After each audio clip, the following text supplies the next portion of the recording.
আমি তৈরি করছি পনিরের ভর্তা। এই জন্য আমি ননস্টিকের প্যানে 4 চামচ মতো সাদা তেল নিয়েছি। এবার এর মধ্যে দিয়ে দেবো 1/2 চামচ লঙ্কার গুঁড়ো, যাতে কালারটা আমার সুন্দর আসে। এরপর আমি দেব সামান্য হলুদ গুঁড়ো। এর মধ্যে আদা, পেঁয়াজ, রসুন আর ক্যাপসিকামকে গ্রেট করে নিয়েছি। সে গ্রেট করা সবজিটা আমি দিয়ে দিলাম।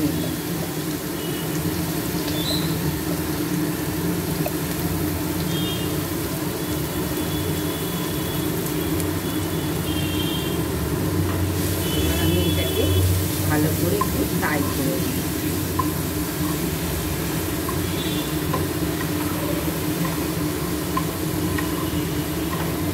এটা আমি ততক্ষণই ফ্রাই করবো যতক্ষণ এর মধ্যে থেকে কাঁচা গন্ধটা চলে যায়। আমি গ্রেটেড টমেটো,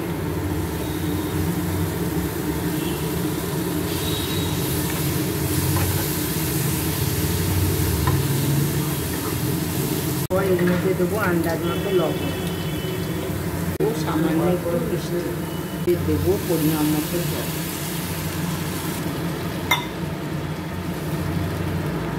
এর মধ্যে আমি সামান্য মিষ্টিও দিয়েছি।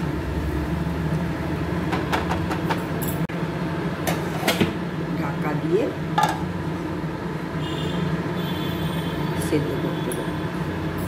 এবার আমি পনিরটাকে গ্রেট করে নিচ্ছি। আমি দেবো 1/2 চামচ রোস্টেড রসুন। পনিরটাকে এর মধ্যে অ্যাড করে দেবো।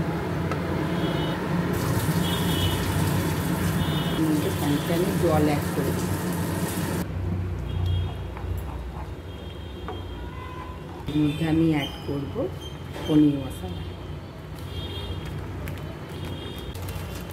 এবার এর মধ্যে ওপর থেকে ছড়িয়ে দেবো কিছু কসুরি মেথি পাতা।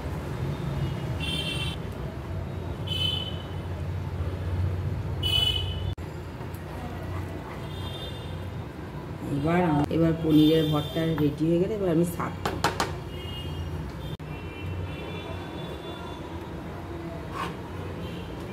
গরম গরম রুটির সাথে গরম গরম পনির ভর্তা একবারে জমে উঠবে। একবার আপনারা করে দেখবেন।